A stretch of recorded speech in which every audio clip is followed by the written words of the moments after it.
Всем доброго утра. Вы знаете, друзья мои, я хотела бы напомнить, что месяц июнь –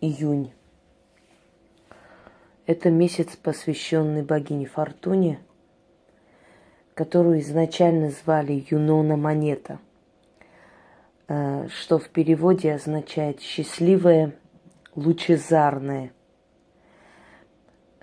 Дело в том, что название Юноны через некоторое время приписали Гере, то есть верховной богине, супруге Зевса, а в римской мифологии Юпитера. Ей приписали это звание лучезарной. Гера вообще отвечает за семейное благополучие, за счастье, за деторождение и так далее. Но изначально, поскольку культы богов меняются, иногда одно божество перевоплощается в другое. Так, например, Диана, которая вначале считалась богиней природы, охоты, свободных женщин, через некоторое время ей приписали еще и культ Луны. И она стала лунная богиня, среброкудрая. Через несколько веков богине приписывается следующая ипостась – сестра Аполлона. Почему так происходит? Так происходит, потому что верховные силы иногда меняются ролями, иногда берут себе новые задачи и функции, точно так же, как и люди. То есть люди могут менять свою профессию, люди могут менять свое положение в обществе. Они могут получить новые звания, они могут получить новые обязанности. Точно так же и боги. Временами боги берут еще какие-то дополнительные функции или свою одну функцию передают другим силам. И через своих посланников, через людей, имеющих способности, через сны, через легенды и рассказы, они передают это людям. Таким образом и происходит передача определенной информации человеку.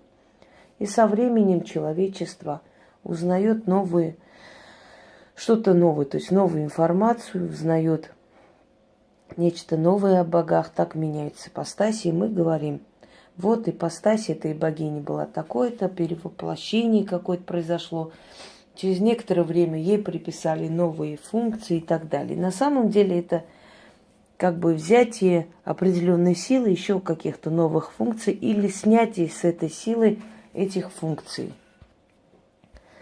Итак, в первоначальном варианте стародавние, архидавние времена именно богиня Фортуна носила титул Юнона, блистательная. Я рассказывала вам о том, что гуси, любимые птицы Фортуны, которые содержались во дворе ее храма, когда-то ночью подняли жуткий крик. Жители окрестных домов проснулись на этот крик, который исходил из храма Юноны Фортуны, и поняли, что Рим находится в осаде, то есть Рим окружен войсками Ганнибала. Естественно, это дало им возможность очень быстро организовать оборону и спасти Рим. Отсюда выражение «гуси спасли Рим». Поскольку до этого деньги считались на развес, называли их таланты, после этого начали чеканить круглые деньги с изображением Юноны монеты, блистательной счастливой богини. Посвятили ей монету, то есть круглые деньги с ее изображением. Вот поэтому она изображается с рогом изобилия, откуда льется и сливается денежное довольствие. Позднее Средневековье, а после эпохи Возрождения изображалась фортуна по-разному. Вообще фортуна – это богиня судьбы. Она не богиня денег, удачи только. Она богиня судьбы. А судьба может быть и благосклонна, судьба может и покарать, судьба может и наградить. Судьба любит сильных людей, судьба любит смелых людей, потому что она женщина. И каждая женщина ценит храбрость, силу воли, решимость. Поэтому люди решительные, рисковые, они достигают определенных высот, они добиваются успеха. Почему я возродила культ фортуны? Потому что были времена, когда фортуна была одна из самых ведущих, скажем так, высокочтимых божеств своего времени. Фортуна считалась богиней скотоводства. Фортуна даровала семейный покой и счастье. Ее алтари находились всюду и везде. Ей поклонялись и кельты. Со временем у кельтов появляется в пантеоне богиня Фортуна. Это Габондия. У меня есть ритуал Северная Габондия, который очень многие хвалят. И есть случаи, когда люди, проведя этот ритуал, получали квартиры. Правда, не на улице прям раздавали эти квартиры всем подряд, а просто люди стояли в очереди, и их очередь должна была подойти еще лет через 12. И ни с того ни с сего они получали раньше времени, за считанные там недели. Ритуалы на основе поклонений и просьбы к фортуне, они очень сильны. Считается почему-то, что она, знаете, такая легкомысленная женщина в легком открытом одеянии, которая то поворачивается лицом к человеку, то отворачивается. На самом деле она одна из великих богинь, одна из верховных божеств древнего времени. И культ фортуны значительно древнее, чем греческая мифология. Культ фортуны берет свое начало со времен еще архаических времен, и ее культ с Востока. Я вам дарила культ, то есть ритуал восточной фортуны, Сааида Мазерон, счастливая судьба. Я вам дарила ритуал обращения к Ошун, который считается африканской фортуной.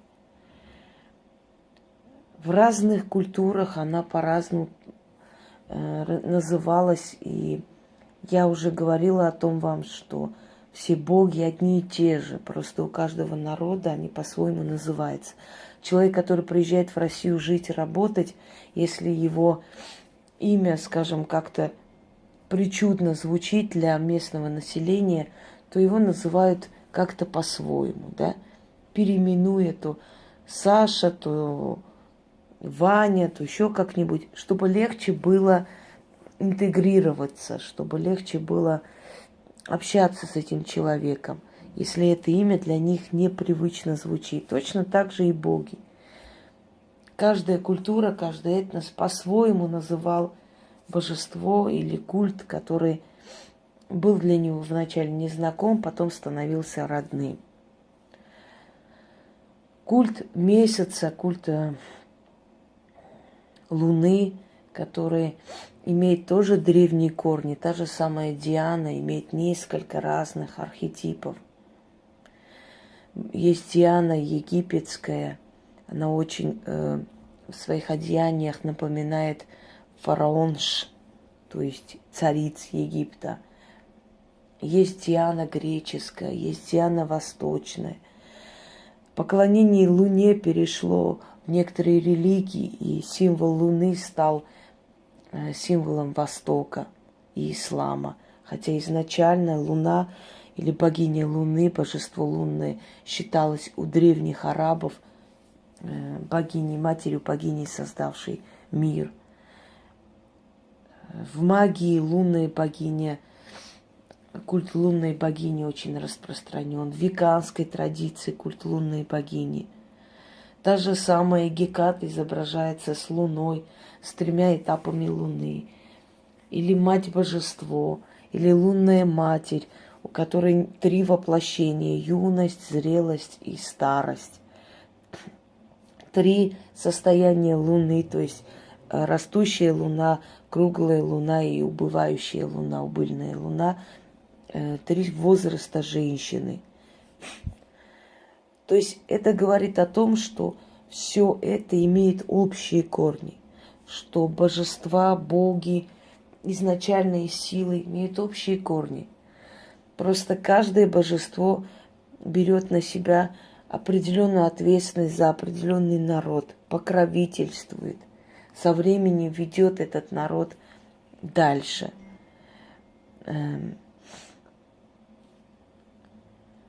Одним словом, месяц июнь назван в честь Юноны, которая позже, то есть это вот звание блистательное, берет на себя эту функцию Гера, супруга Зевса или Юпитера. Но изначально этот титул блистательное, счастливое было у Фортуны, у богини Фортуны. Видимо, они поменялись ролями, Фортуна стала более значимой в судьбоносных вопросах человека. Ее культ был очень почитаем на Востоке, очень почитаем в веганской традиции. Ее алтари были всюду. Как рассказывает древнеримский историк Тацит, всюду были алтари Фортуны, и скотоводы ей поклонялись, и путники поклонялись, и купцы поклонялись, и каждый из них просил благополучия, благосклонности великой богини и получал ее. Она, по сути, доброе божество. И почему я говорю, что вы должны быть ей благодарны и не только получать, а иногда проводить благодарственные ритуалы. А эти ритуалы я вам дарила и продолжаю дарить. Потому что боги иногда дарят больше тому, кто не просит, а благодарит. Учитесь благодарить, дорогие люди. Не только брать, не только просить, не только требовать у сил, у близких, у людей, у Вселенной, но и благодарить. Человек благодарный, он очень много получает. Человек неблагодарный получает 1 шанс, и больше ему шансы не даются. Вы знаете, для чего нужна эта способность благодарить? Когда боги дают человеку наставника, когда боги дают человеку помощь, того, кто посоветует, объяснит, поведет по правильному пути, этот человек должен уметь благодарить, потому что все, что нам дается, дается от богов, от верховных сил. Высших сил не люблю, потому что нет высшие и низкие силы. Верховные силы назовем, иерархии, да, верхние. И они смотрят, насколько человек благодарен. Тот, который вчера, может, куска хлеба не имел, сегодня миллионер, сегодня хорошо живущий человек, сегодня человек, позволяющий себе многое. Потому что он за малое был благодарен, ему дали больше. А когда человеку дается помощь, дается направление, когда человеку дается что-то, дается человек в этой жизни, друг настоящий, и он это не ценит и не благодарен, ему больше ничего не дадут. Понимаете, это испытание на моральную устойчивость. Насколько ты благодарен, насколько ты заслуживаешь, чтобы тебе еще дали. Если ты это не ценишь, тебе больше не дастся. Поэтому обращайтесь к Фортуне, благодарите ее, цените то, что она вам дает. Многое не требуется, благовония, камни красивые, сундучок какой-нибудь сувенирный, ее статую приобрести, отдельное место ей выделить для алтаря, для того, чтобы это место усиливалось. Это как ваш домашний храм куда вы идете просить, и куда она спускает своего посланника, свою силу, который слышит вашу просьбу и исполняет. И чем больше вы к ней будете обращаться, чем уважительнее, чем с большей благодарностью, тем больше она будет тянуть себя. Поверьте мне, вам переживать, беспокоиться незачем. И эти дары, и эти благовония, и эти камни, и эти красивые предметы, она притянет сама в вашу жизнь. Просто вам нужно уметь быть благодарным. Вы должны хотеть что-то и отдавать, не только получать. Когда вы хотите на алтарь постелить полиэтиленовый пакет, чтобы вам дешевле вышло, потому что не хочу тратиться на ткань, не ждите, что оттуда вам что-то дастся. Знаете, жрецы Вуду говорят, боги любят щедрых. В Африке население, которое не блещет своим богатством, хотя живет на богатстве, но поскольку оно не образованное, не знает, как этим пользоваться, те, которые умеют пользоваться, приходят, пользуются, какой-нибудь маленький процент кинут им, и те счастливы из-за этого. Так вот, в Африке, в этой небогатой, скажем, местности, когда приходят просить богов, собираются всей семьей, скидываются, покупают корову, приносят, жертвуют, приносят дорогие подарки. Поверьте мне, что они это делают не потому, что они такие дураки, а потому что они знают, что когда ты щедро приходишь и просишь, то тебе щедро выдается. Все, что вы отдаете за магию, вам возвращается за короткое время. Любой человек вам это скажет. Потому что богам не ваши деньги нужны, а нужна ваша решимость. Они хотят видеть, что человек понимает, что человек ценит, что человек благодарен за то, что ему дают. Вот для чего боги требуют к себе уважения. Если вы изначально нацелены, что я бедный и несчастный, я не могу себе позволить ничего, и я не буду ничего отдавать, я не буду никак благодарить, точно так же и к вам вернется. Наша мысль материальна более чем. Чем больше мы думаем позитивно, чем больше мы стремимся и верим в себя, мир как паутина энергии. Вот с нас исходит положительная энергия, и вот через эту положительную энергию притягиваются к нам положительные люди, положительные обстоятельства. Когда мы внутри черны, к нам будет притягиваться чернота. Понимаете, если вы за доброе деяние отвечаете злом и недостойными поступками, не ждите, что в вашей жизни будет что-то хорошее. Это нереально. Есть такая фраза в Библии. Библия это тоже взято очень много из древних культур, потому что евреи находились в плену у более древних народов, и оттуда очень много переняли. Так вот, там есть такая фраза, которая взята из Вавилонской книги мертвых. Там сказано следующее. Кто за добро отвечает злом, из его дома зло никогда не уйдет. Вот если вы за добро отвечаете злом человеку, силам, духом, вы отвечаете неблагодарностью. Из вашей жизни зло никогда не уйдет. Вы всегда будете жить в нищенстве, вы всегда будете жить в трудности, вы всегда будете иметь огромные потери.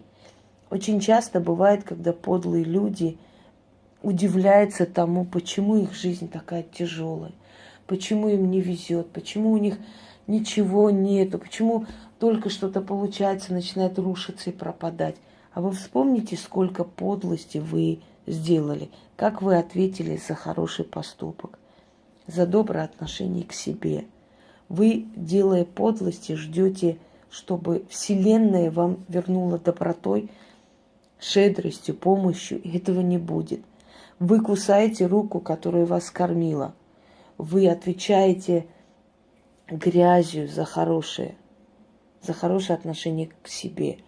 И ждете, чтобы вам везло в жизни. Этого не будет. Так вот, боги через людей дают нам то, что хотели бы от вас услышать. Что такое заговор, что такое ритуал? Это то, что хотят услышать потусторонние силы для того, чтобы вам помочь. То есть это правильное к ним обращение. Вот что это.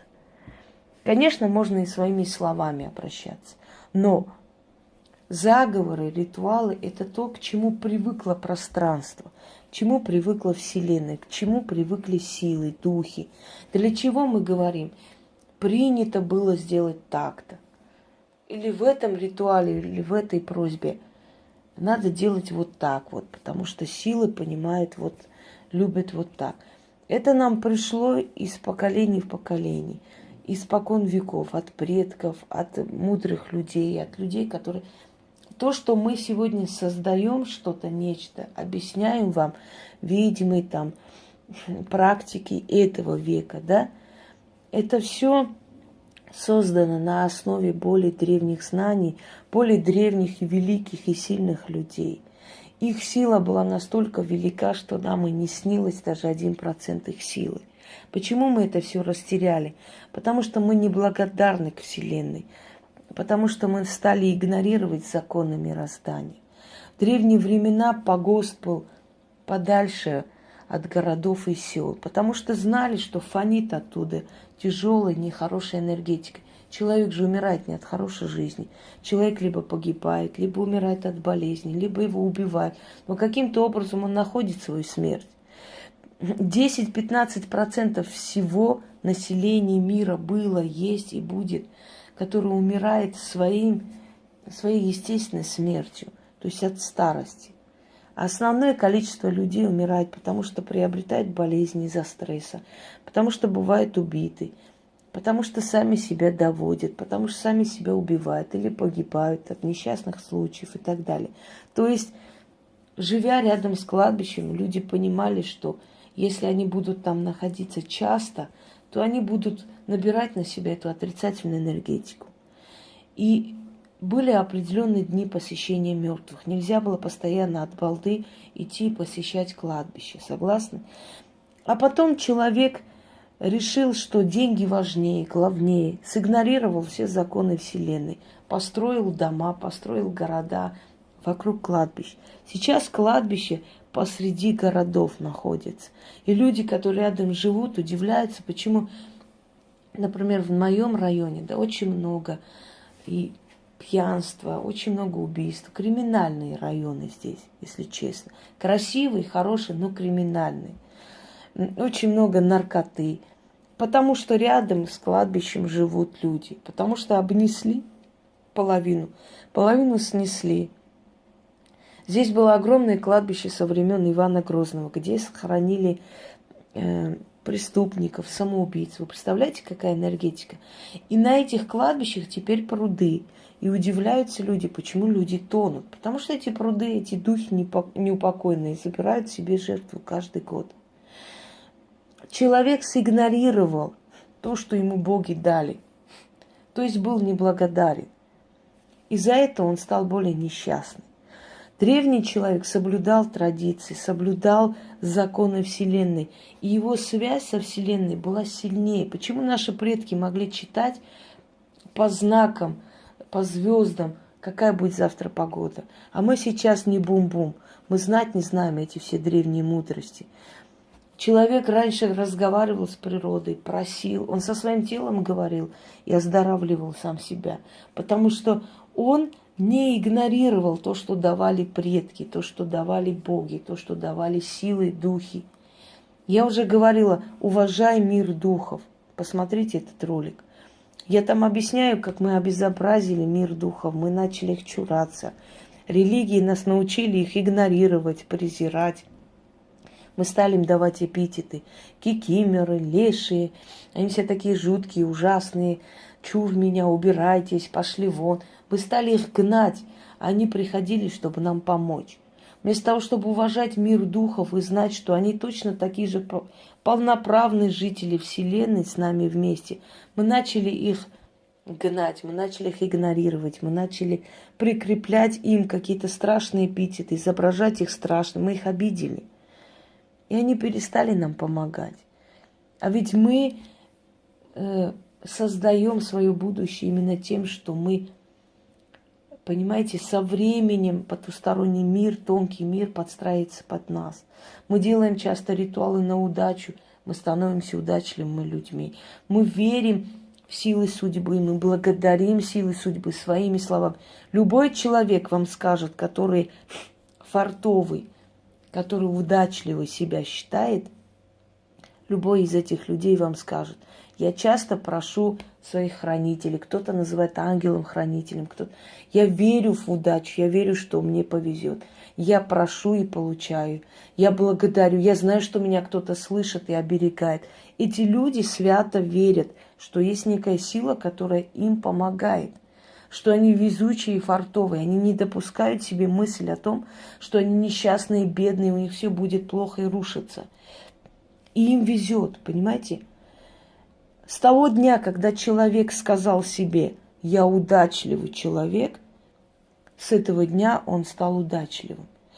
Нам прививали культуру неправильную, что богатые люди, они преступники, они все плохие, буржуи проклятые, что бедный человек богат душой. Как одна дура сказала: да, я нищебродка, ну и я горжусь этим, зато я богата душой. Как может нищебродка быть богатой душой? Если ты не знаешь, чем завтра кормить своего ребенка, разве тебе до театров, до высоких материй?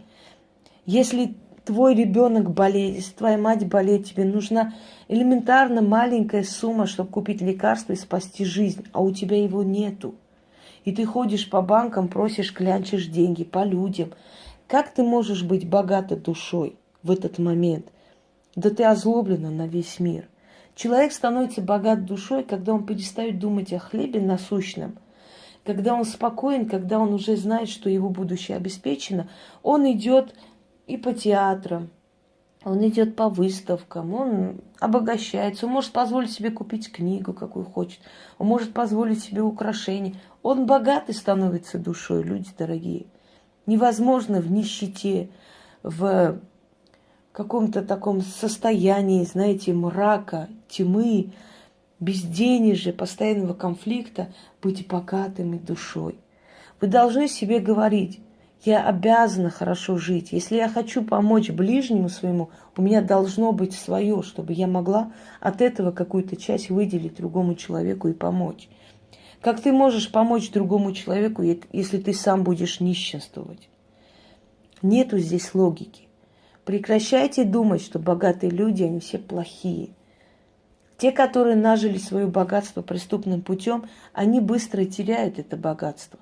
Вот вам пример олигархи, новые русские. После смерти этих людей родственники, друзья передрались над этим богатством. Дети все продали, пропили, прокололи, и все закончилось. Потому что то, что пришло, когда ты никаких усилий не прилагаешь для этого, ты ничем не платишь, ни своей трудностью, не жертвуешь ничем. Это все уходит в никуда, понимаете?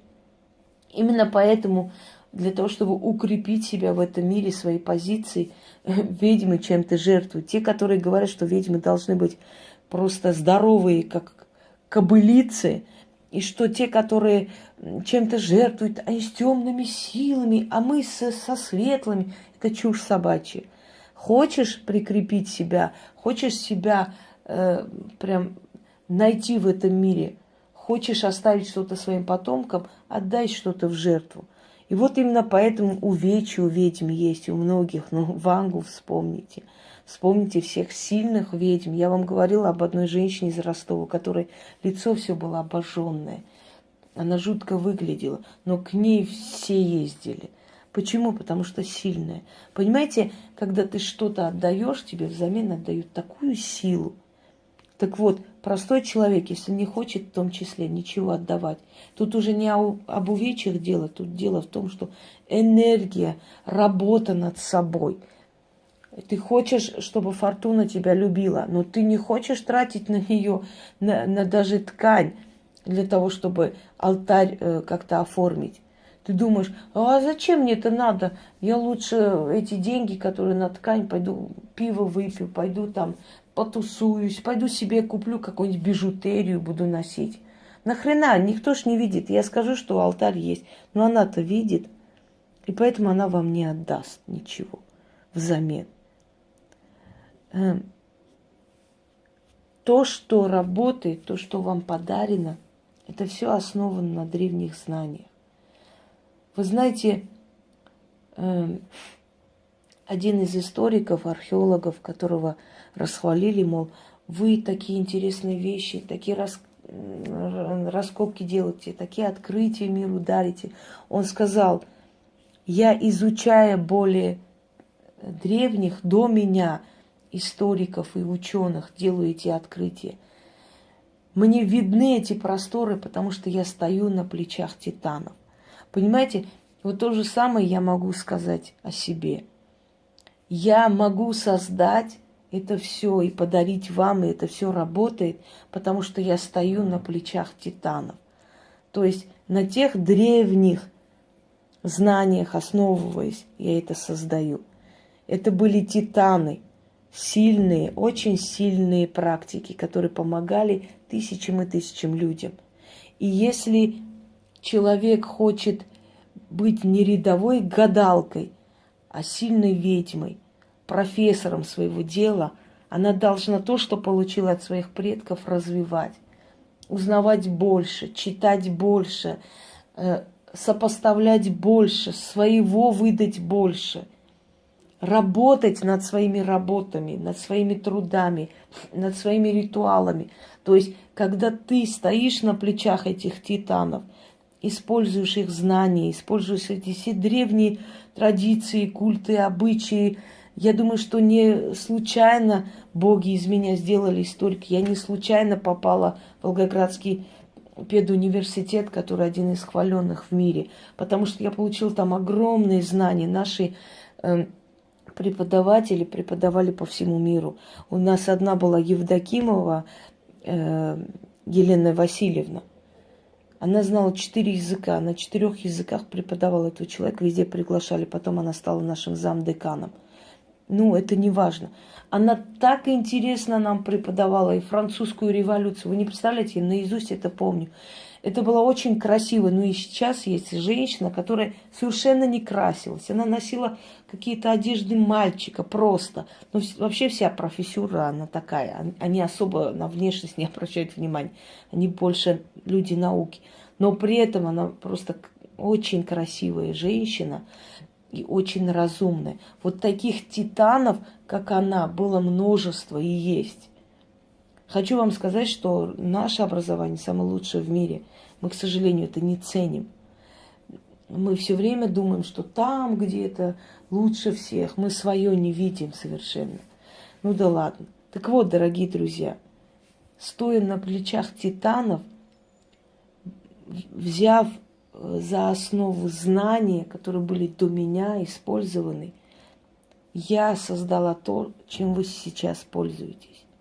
И вот этот месяц Юноны монеты, фортуны, которую потом взяла себе Гера, это звание, но это не умиляет, никак не уменьшает заслугу богини судьбы, вы можете использовать этот месяц себе во благо. Вы можете провести ритуалы на деньги, на удачу. И говорите себе всегда: я обязана хорошо жить. Я просто обязана, должна хорошо жить.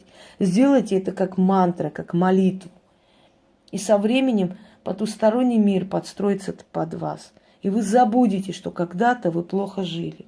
Не надо думать, что если вы раньше жили плохо, значит всегда должно быть плохо. Нет. Жили плохо, прошли этот этап. Настрадались, заплатили за все. Все. А вот с этого дня я уже буду жить по-другому. Все.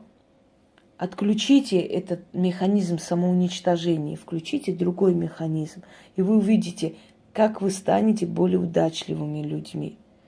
А мои работы вам в помощь. Всем удачи и всех благ. И да славится наша фортуна.